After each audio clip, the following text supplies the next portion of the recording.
दोस्तों welcome to Majid Grai YouTube channel. दोस्तों जैसे कि अगर आप देखें तो ये मेरे हाथ में एक मोबाइल फ़ोन का बोर्ड है। यहाँ पर इसके मोबाइल फ़ोन का माइक्रो यूएसबी चार्जिंग जैक लगा हुआ था जो कि टूट गया है, ये देखिए। और इसके साथ ही यहाँ से जो प्रिंट हैं वो भी उखड़ गए हैं। तो दोस्तों कुछ चार्जिंग बेस जो हैं वो बोर्ड के अंदर पीसीबी के अंदर उनके पॉइंट फंसे हुए होते हैं, वो काफ़ी मजबूत और बेहतर काम करती हैं। जबकि जो चार्जिंग पोर्ट्स यहाँ पर ऊपर लगी हुई होती हैं उनकी मजबूती जो है उतनी ज़्यादा बिल्कुल भी नहीं होती, क्योंकि यहाँ पर बोर्ड के ऊपर कॉपर होता है, कॉपर के साथ ये वेल्ड होती है और आमतौर पर जब ज़्यादा प्रेशर दिया जाए तो वो टूट जाते हैं। बिल्कुल नोकिया के अंदर ये फॉल्ट बहुत ज़्यादा आया हुआ है। तो हमने ये प्रॉब्लम किस तरह से फिक्स करना है, इस तरह की चार्जिंग बेस जो यहाँ पर वेल्ड हो ही नहीं सकती, क्योंकि चार्जिंग पोर्ट को वेल्ड करने के लिए यहाँ पर कॉपर के पॉइंट होने चाहिए ना, जबकि यहाँ पर देखें कॉपर के कोई पॉइंट तो है नहीं। तो सिंपली ये जो यहाँ पर पीसीबी है इसके साथ तो ये वेल्ड होने से रहा, क्योंकि यहाँ पर तो कॉपर का टांका लगता ही नहीं। तो इस तरह का जब प्रॉब्लम हमें अक्सर शॉप के ऊपर आ जाए तो हमको किस तरह से हैंडल करना है वो हमें सीखते हैं। तो दोस्तों जैसा कि आप देख रहे हैं ना, ये हमारा माइक्रो यूएसबी चार्जिंग जैक था। तो ये यूं इस जगह के ऊपर जो है ये वेल्ड हुआ था, यूं इस जगह के ऊपर। अब ये यहाँ से तो टूट गया है, इस जगह के ऊपर तो ये वेल्ड होने से रहा। इस जगह के ऊपर ये वेल्ड बिल्कुल भी नहीं हो सकता। इसको हमने क्या करना है कि हमने ये जो इसका मोबाइल फ़ोन का ये जो केसिंग है ना, इसके इस जगह के ऊपर ये जो माइक्रो यूएसबी जैक था ये आता था। तो अब हमने क्या करना है, हमने इस जैक को इस जगह के ऊपर वेल्ड कर देना है उसकी उलट सिमत में। जैसे कि अगर आप देखें तो ये इस जगह के ऊपर अब ये वेल्ड हो जाएगा और ये तारों के ज़रिए जो है उस जगह से कनेक्टेड हो जाएगा। लेकिन देखें इतना काम सिंपल इस तरह से नहीं हो सकता। उसके लिए मैं आपको बताता हूँ कि टिप्स पर अमल करना होगा। सबसे पहले आपको जो है चार्जिंग पोर्ट चाहिए। जैसा कि अगर आप देखें ना, तो एक चीज़ आपकी निशानी रखिएगा, ये जो चार्जिंग पोर्ट है ना, इसके ये जो सुराख होते हैं ये वाले, ये ऊपर को हैं। अब हमने कोई चार्जिंग बेस इस तरह की लेनी है कि जिसके ये जो सुराख हैं ये हमारी ये जो केसिंग है इसके अंदर की तरफ हों और उसके बाद उसके जो है लेग्स हों उसकी 4। जैसा कि अगर आप देखें तो इसकी ये 4 लेग्स हैं। तो जिस तरफ ये आप सुराख देख रहे हैं ना, ये वाले सुराख, इसी तरफ इसकी ये जो 4 लेग्स हैं। तो ये होगा क्या कि ये जो इसकी जगह है ना, इसके ऊपर इसके पॉइंट ये देखिए सुराख भी नीचे को हैं और उसके बाद ये जो है नीचे को यहाँ पर लग जाएगी। अब लग जाएगी तो लग तो जाएगी, कोई मसला नहीं है। लेकिन अगर आप जैसा देखें ना तो इसकी ये तारें जो हैं ये काफ़ी चौड़ी हैं। ये देखिए इसके ये जो 4 पॉइंट्स हैं काफ़ी चौड़े हैं। तो इसके लिए हम इन चारों को बिल्कुल सीधा कर देते हैं। सीधा करेंगे ना तो उसके बाद ये ठीक सीधी सीधी ही अंदर चली जाएंगी। तो इनको मैं पकड़ कर यूँ प्लास से जो है बिल्कुल सीधा कर देता हूँ। ये देखिए इसको भी मैंने सीधा कर दिया, इसको भी कर देता हूँ।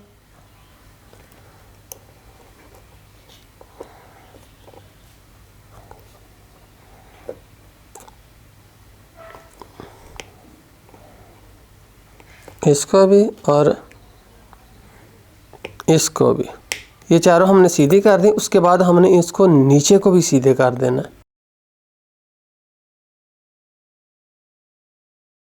ये लीजिए दोस्तों, जैसा कि आप देख रहे हैं इसके चारों के चारों ये जो पॉइंट है ना, हमने बिल्कुल सीधे नीचे को कर लिए हैं। अब आप इसको इस जगह के ऊपर रख के देखिए कि क्या एग्जैक्टली ये इस जगह के ऊपर आती है। ये देखिए, अब ये देखिए, अब कोई प्रॉब्लम नहीं है। देखिए इस जगह के ऊपर ये जो एग्जैक्टली है ये फंस चुकी है। बस यही चीज़ हमने कन्फर्म करनी थी कि ये इस जगह के बिल्कुल अंदर आनी चाहिए। तो अब मैं आपको बोर्ड की तरफ लेकर चलता हूँ, उसके बाद फिर आप देखिएगा। ये दोस्तों ये हमारा बोर्ड है ना, इसके ऊपर ये चार्जिंग पोर्ट यूँ लगी हुई थी। अब इसकी जगह मैं दूसरी लगाता हूँ। आप नोट फरमाएं कि ये जो इसके सुराख हैं ये ऊपर को हैं। तो अब ये बेस मैं यहाँ पर लगाता हूँ तो इसके सुराख भी बिल्कुल आप देख रहे हैं ऊपर को, जबकि इसकी ये जो टांगे हैं ना, 4 लेग्स हैं इसकी, ये देखिए ये वाली और ये वाली और दूसरी तरफ ये वाली और ये वाली, ये भी चारों की चारों बिल्कुल ऊपर हैं। यानी कि अगली तरफ बहुत अच्छे से ये वेल्ड हो जाएगा। तो आइए अब हम अपना काम शुरू करते हैं। नेक्स्ट दोस्तों, जैसा कि अगर आप देखें तो ये मेरे हाथ में एक छोटी सी वायर है। ये दोस्तों कौन सी वायर है, ये जो हैंड फ्री नहीं हम यूज़ करते उसके अंदर जो वायर होती है वो वायर है। मैंने एक हैंड फ्री ख़राब हो गई थी, उसमें से काट कर मैंने ये जो है निकाल ली है। अब आपने इसका छोटा सा एक पीस ले लेना है, इसको आपने डबल कर लेना। डबल करने के बाद देखिए मैं इसमें से जो है वायर है वो बाहर निकालता हूँ। यहाँ पर मैं यूँ कर देता हूँ। उसके बाद देखिए इसके अंदर से वायर्स जो है वो मैं बाहर निकाल लेता हूँ दोनों तरफ से। आजा भाई वायर, तुम इसमें से बाहर आ जाओ, मुझे आपकी सख्त ज़रूरत है। ये देखिए, ये इसमें से सुर्ख और पीली तार जो हैं, 2 तारें आ गई हैं। अब हम चूँकि हमें तो 4 चाहिए ना, तो इसके लिए मैं इनको जो है वो डबल कर लेता हूँ। ये लीजिए जनाब, डबल करने के बाद हम इसके ऊपर यहाँ से ना कुछ शोल्डर लगा देते हैं। बिट के ऊपर शोल्डर में लगाता हूँ, उसके बाद यहाँ पर कर देता हूँ। ये लीजिए, एंड से काट दीजिए। अब इन सब वायर्स को मैं यहाँ से अलग-अलग कर लेता हूँ। अब यहाँ से थोड़ा सा फासला रखने के बाद मैं सबको आगे से काट देता हूँ।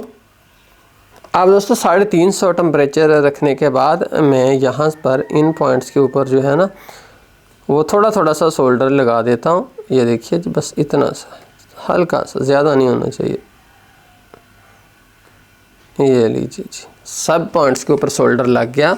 अब उसके बाद आप इनमें से एक वायर को पकड़िए और 280 टेम्परेचर रखने के बाद आप एक पॉइंट पहले के ऊपर इसको लगा दीजिए। वायर को पकड़ा, इस पॉइंट के ऊपर रखा और जस्ट सोल्डर आयरन से टच किया, वायर यहाँ पर मजबूती से लग गई है। अगली को पकड़ा, अगले पॉइंट पर रखा और टच करते ही वायर चिमट गई है। तार रखी और पॉइंट वेल्ड। ये लीजिए दोस्तों, हमने चारों तारें जो है यहाँ पर लगा दी। आप पूछेंगे कि ये जो वायर है ना दरमियान वाली, ये आपने क्यों नहीं लगाई? आपको तो 5 लगानी चाहिए थी। दोस्तों उसकी वजह ये है कि ये NC है। NC का मतलब है नॉट कनेक्टेड। मैं आपको पास जाकर इसका एक्सपीरियंस भी करवा देता हूँ कि क्या वाकई ये NC है। तो देखिए, अब आपके बिल्कुल सामने है ना पॉइंट। तो यहाँ पर आप देखें कि ये वायर भी सीधी यहाँ पर इस तरफ को जा रही है। ये जो है, ये देखिए यहाँ से अंडरग्राउंड चली गई, ये वाली यहाँ से अंडरग्राउंड चली गई। जबकि ये देखिए कहीं पर भी ये नहीं, ना ये अंडरग्राउंड गई है, ना यहाँ से कोई टांका आगे निकला है। ये यहीं पर ही ख़त्म हो जाती है। इसका मतलब है ये NC है। और ये जो है ये ग्राउंड आई, ग्राउंड भी आप देखें तो ये देखिए इस तरफ ये जा रहा है। तो इससे हमें पता चला कि ये NC है। अगर आप इसको मल्टीमीटर से चेक करें तब भी ये NC ही आएगी। उसके बाद दोस्तों देखिए, यहाँ पर हम आगे क्या करते हैं कि इतने फासले पर ना जाकर, तकरीबन इतना से फासले पर हम सब वायर्स को एक साथ कर लेते हैं। ये देखिए एक साथ कर ली। और हम उसके बाद यहाँ पर इसके ऊपर भी हम 450 टेम्परेचर रखने के बाद इन सब वायर्स के ऊपर जो है वो शोल्डर लगा देते हैं। इन वायर के ऊपर भी हमने शोल्डर लगा लेना है। और उसके बाद मैं यहाँ से इस बिट को शोल्डर लगाने के बाद इन वायर्स के ऊपर फेर देता हूँ नीचे से। अभी ये देखिए सब वायर्स ने जो है वो शोल्डर पकड़ लिया।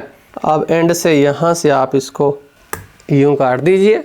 इन सब वायर्स को आप ना सोल्डरिंग आयरन की मदद से यूँ अलग-अलग कर लीजिए। अब हमने ज़्यादा जो है वो नहीं रखना, बस इतना सा जो है वायर रखनी है जिसके ऊपर जो है वो हमें नज़र आए, बस इतना सा। थोड़ी थोड़ी वायर ने शोल्डर पकड़ा हुआ है, बाकी हमने एक्स्ट्रा वायर यहाँ से काट दिए। अब इसको अपने रखिए सामने, वायर्स को कीजिए 100% सीधा। माइक्रो USB जैक को अपने सामने रखिए। आप जो है 280 टेम्परेचर रखिए और इन सब पॉइंट्स के ऊपर ज़रा सा शोल्डर लगा दीजिए। अब दूसरी तरफ से पहली वायर को पकड़िए। ये देखिए ये पहली वायर है, इसको आप पहले पॉइंट के साथ लगा दीजिए। एंड से भी एंड वाली वायर को पकड़िए और लगा दीजिए। देखिए अब ये जो एंड वाली और पहले वाली तार लग गई है ना, ये चार्जिंग के लिए होती हैं। यानी कि इस तरफ अगर आप देखें तो ये नेगेटिव की तार है, इस तरफ अगर आप देखें तो पॉजिटिव की तार है। यहाँ पर तो मैंने जो है सुर्ख ही यूज़ की हैं, बट अगर आपको पता हो ना तो ये इसके जो सुराख है ये ऊपर को अगर हो और चार्जिंग बेस आपकी आगे की तरफ हो उसका मुँह, तब बाएं जानब जो है वो नेगेटिव होता है और दाईं जानब जो है वो पॉजिटिव होता है। उसके बाद जो है अगला पॉइंट पकड़िए। अगर आपने जस्ट चार्जिंग को चालू करना है ना तो फिर ये 2 ही काफ़ी हैं, और ज़्यादा आपको लगाने की ज़रूरत नहीं, उससे चार्जिंग बेहतरीन चालू हो जाएगी। बट अगर आपने कंप्यूटर से भी कनेक्टेड करना है तब आपको फिर सारी की सारी जोड़नी पड़ेंगी। तो ये उससे नेक्स्ट है। इसको मैं यूँ पकड़ कर सीधे करता हूँ, नीचे को करता हूँ और इस पॉइंट के ऊपर रख देता हूँ। रखने के बाद जस्ट सोल्डरिंग आयरन से टच। अगली को पकड़िए, अगले पॉइंट पर रखने के बाद जस्ट टच। ये लीजिए, और ये NC है, ये कनेक्ट करने की आपको ज़रूरत नहीं है। हमने अपना माइक्रो USB जैक जो है वो लगा लिया है वायर्स की मदद से। अब उसके बाद दोस्तों हमने अपनी चार्जिंग बेस को यहाँ पर इसके अंदर रखना है। सबसे पहले आप यूँ कीजिए कि इसको यूँ करके ना सारी की सारी वायर्स को यूँ ऊपर को सीधी कर लीजिए। ये देखिए अब ये ऊपर को हो चुकी हैं सब की सब वायर्स, ताकि ये आसानी से अपनी जगह के ऊपर चली जाए। ये देखिए मैंने यहाँ पर रख दिया। अब रखने के बाद काम जो है वो आपका ख़त्म नहीं हुआ। आप 350 तक सोल्डरिंग आयरन को गर्म कीजिए, सोल्डरिंग आयरन को लीजिए। अब आपने 2 जगह के ऊपर हल्का सा सोल्डर लगा देना, इसकी इस सिमत को और इसकी इस सिमत को। बस अब बताता हूँ क्यों मैंने लगाना। यहाँ पर आप किसी भी चीज़ के लिए कोई ट्वीज़र लीजिए और इस तरफ से आप इसको दबाइए और यहाँ पर सोल्डरिंग आयरन रख दीजिए। अंदर को चला गया, इस तरफ रखिए, इस तरफ से भी नीचे को कर दीजिए। ये देखिए एग्जैक्टली ये बिल्कुल नीचे जाकर बैठ गया। यहाँ पर ये मैंने सोल्डरिंग आयरन लगाया था ना, उसका मकसद ये था कि हीट ट्रांसफ़र हो जाए ना नीचे को, और उसकी जो पिन्नी है वो हीट अप होने के बाद प्लास्टिक के अंदर चली जाए। उसके बाद दोस्तों आपने टेप लेनी है, सॉल्यूशन टेप। देखिए यहाँ से मैंने ली, इसमें सब छोटा सा पीस बस काटना है। इतना सा काटने के बाद फिर इसको और छोटा कर लेता हूँ मैं। बस इतना सा पीस जो है ये काफ़ी। इन वायर्स को मैं पीछे को बिठाने के बाद यहाँ पर इसके ऊपर मैं टेप लगा देता हूँ, और उसके बाद में ये जो मेरे पास दूसरे वाला पीस है इसको मैं यहाँ पर इन वायर्स के ऊपर जो है लगा देता हूँ। बस जी काम हमारा हो गया। अब हम सीधा करने के बाद इन वायर्स को यूँ पकड़कर इसके अंदर एक साइड में कर देते हैं। यहाँ पर देखिए अगर आप, तो ये खाली जगह है, इसके अंदर मैं वायर्स को नीचे को कर देता हूँ। और ये लीजिए जी, मोबाइल फ़ोन हमने बंद कर दिया। अब यहाँ पर अगर आप देखें तो ये अगर आप यहाँ पर देखें तो थोड़ी सी टेप वगैरह है, कोई बात नहीं, इतनी सी टेप का क्या इशू है। ये ली ज़रा सा मैंने सोल्डरिंग आयरन लगाया तो बाहर वाली जल गई, और ये चार्जिंग बेस बहुत मज़बूत होगी। उसके बाद जैसे मर्ज़ी आप यहाँ पर इसके जो है चार्जिंग जैक का जो है वो लगाएं। अब यहाँ पर दोस्तों एक और पॉइंट मैं आपका क्लियर करना चाहता हूँ। दोस्तों आपको जो मैंने यहाँ पर अहम बात बतानी थी वो ये है कि इंसान को अपने दिमाग पर कभी इतना ज़्यादा भरोसा भी नहीं करना चाहिए कि वो गलती नहीं कर सकता। हो सकता है कि मैंने यहाँ पर तारें जो हैं वो उलट लगा दी हूँ, उसका क्या नुकसान होगा कि जो ही मैं इसके अंदर चार्जर लगाऊंगा ना, तो चार्जर में चूँकि कोई प्रोटेक्शन नहीं होती, उसके बाद फ़ौरन से इसका IC जो है वो डेड हो जाएगा। तो इसलिए आपने कभी भी उसको जो है चार्जर नहीं लगाना। सबसे पहले आपने अपनी जो है पावर सप्लाई उसको 5 वोल्ट के पर, और उसको जो है over current protection OCTP function को ऑन करके 5 वोल्ट पर सेट करके उसके अंदर USB लगाकर फिर आपने यहाँ पर लगानी है। अभी इसका क्या फ़ायदा होगा कि अगर खुदा न खास्ता यहाँ पर तारें उलट लगी मुझसे हुई तो नुकसान नहीं होगा, मुझे जस्ट पता ही चल जाएगा। तो मैं यहाँ पर लगाता हूँ। तो दोस्तों बहुत शुक्रिया माजिद ग्राई यूट्यूब चैनल देखने के लिए। दोस्तों मेरा चैनल जो है मोबाइल फ़ोन रिपेयरिंग के हवाले से ज़्यादा पॉपुलर है। अगर आप मोबाइल फ़ोन रिपेयरिंग के शौकीन हैं तो फिर प्लीज़ आप मेरे साथ रहें, हम दोनों जुड़े रहें, प्यार मोहब्बत से सब्सक्राइब दे दीजिएगा। अल्लाह हाफिज़।